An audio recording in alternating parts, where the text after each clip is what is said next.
Well, we're here with Wyatt Hendrickson of the Air Force RTC, Air Force wrestler, had an amazing comeback to win the best of three series and make a junior world team here at heavyweight. Wyatt, obviously, you got beaten in the first match, and it ended up being a fairly considerable margin, but you powered back with two wins. Talk about what went through your mind after the first match and what it took for you to come back and beat not only a good heavyweight, as defending champion at this tournament. So the first match, I went out. I tried to wrestle strong, but he found my weakness. He's really good at digging underhooks, and I wasn't really prepared for that. I kind of underestimated him in that manner.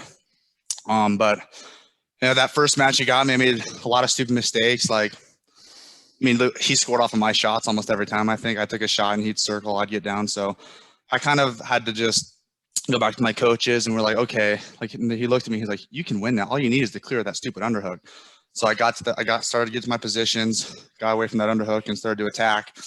And that's rest is history.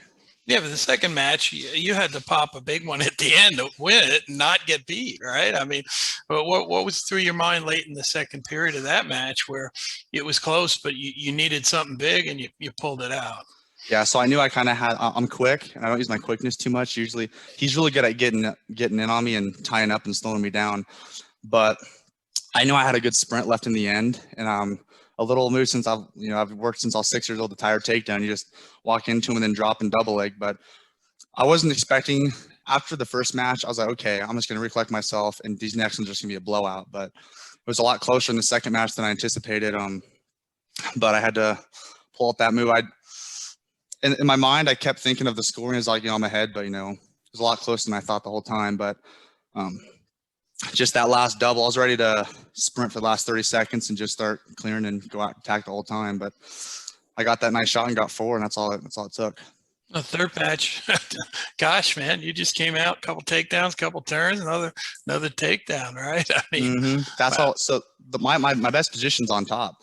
And usually what I do is I like getting a takedown in the center of the mat so I can start doing my turns. But every takedown I got on him in the first period, when we're not sweaty, is it was always out of bounds. So I could never really get my guts and turns. So as soon as I got that shot and I got that takedown, they were telling me to do the lace. I'm like, I'm going to my gut. I'm not a big lacer, but as soon as I kind of got that lock, I was like, okay, I think it's about to be over. So. I mean, I got happy when I got to my positions. Now, you guys are both Big 12 schools. Did you ever wrestle this kid before? Or? I did. So I wrestled him 2 years ago. I forgot, some other tournament. I did wrestle him this year at the Big 12s for 3rd and 4th. And it was a good match. I don't remember the score, but it was about, I want to say 13-4. It was a good match, but it wasn't not nearly as close as these matches in freestyle. People know Air Force wrestling over the years. I mean, you guys have had some pretty good Greco wrestlers that have come out of the program. Alex Mossney, yeah. Yeah, absolutely. But we're sending an Air Force guy to the World Championships in freestyle. Just talk a little bit about, what's going on with the Falcon program and the opportunity that now you have to represent the country at the World Championships. Mm-hmm. So these last few years, we've been turning the corner hard. We made a hard right for the uphill, and this year we beat a top-ranked team, University of Northern Colorado. We haven't had a ranked win since 2002, but we're getting a lot of good guys that are actually understanding. So a lot of people get scared of the Air Force. They hear the Air Force and like, oh, I'm going to go fight in the war. Well, so it's more if you get to serve your country and you get to wrestle at the highest level while doing that. So as soon as you kind of look into I think a lot of people it's hard to get good wrestlers because, it's hard academically. You take a lot of time. Like, I'm going to try to go to the world team this is the world team trials. I get to go wrestle in Russia now, and it's going to take a lot of stuff because I got to go back. I only have like 10 days off in the summer. So now we're going to go talk to leadership and try to get me excused from stuff because we do military training all summer. So I'm excited, but coach just got my back, and they're definitely going to be like, hey, I know he's here to, go to school and be an officer, but hey, he just made the world team. So there are some of us that remember a name Kevin Hoy. Yes. Who ended up wrestling a guy named, remember who he wrestled in the finals of the NCAAs? Yes, Steve Mock. I mean, we've had some pretty good heavyweights coming out of the Air Force Academy. Let's put it that way, right?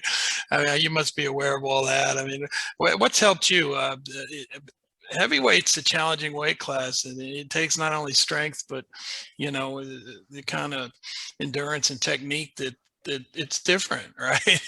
Yeah. You got good workout partners, or there's some people that have really helped you develop at heavyweight in your program? So I definitely got to give it to the alumni. They do everything they can for us. They try to get me training partners and give us opportunities.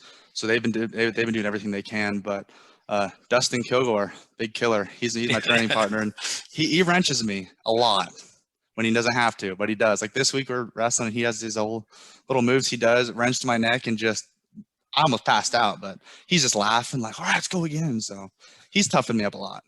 Yeah, I can imagine. You can go with the killer every day, right? Yeah, I mean, it's insane. So, you got anything, Kyle? Sam Barber tell you tales about living in a No, hasn't told me anything. So, he tell you some on the way back. I'm gonna talk to him about that. So, what? Yeah, I mean, what was it like at the academy this year during COVID and having to, deal with some of the challenges? I know everyone's had it differently, but as part of the military, you guys probably had a little bit different situation than some of the other student athletes, right? Yeah, so they take it very seriously. Like we're doing everything right. We're so about actually right now I think like 80% of the academy is vaccinated now. But the first time they brought us into basic, and we're the first class that's ever had to do all this stuff with a mask on, because we're running and trying to space out and do all these march 10 miles, but we had a mask on the whole time. So it was definitely, they didn't really slow anything down. A few things were changed just because they want to take precautions because COVID attacks the lungs. So it was kind of nice for us because some things that are super super tough. I'm up for the challenge, but it was being on your feet 20 hours a day, they couldn't do that anymore just because we had to give us our downtime because all the research, they're doing everything they could trying to do it the right way. But as far as classes go, it was mostly online, which wasn't great. Trying to learn a language online, I don't recommend it. I'm sure everyone probably figured that out, but they took and we're doing all the right things. We're social distancing, wearing masks at class. Like we have these big lecture halls, and we only have like 40 people in there just so we can keep staying safe. But I think they handled it great because we were there the whole time, and besides getting the last class getting sent home last summer, I was actually at the prep school last year, so I went home too. But they brought us back, and we got all the training done throughout COVID. So I mean, it was tough, but we did it. So looking back, it was pretty phenomenal everything we accomplished as a whole. Kyle, you got anything? Well, congratulations. I live in Colorado Springs, so Yeah. I think this is going to be big news back home, and congratulations. Great comeback. I mean, if you think about it, dropped first match and needed a late second match takedown to win it, and then you're going to the World Championships. That's an amazing achievement. Congratulations. Thank you, sir. Pleasure. Be well.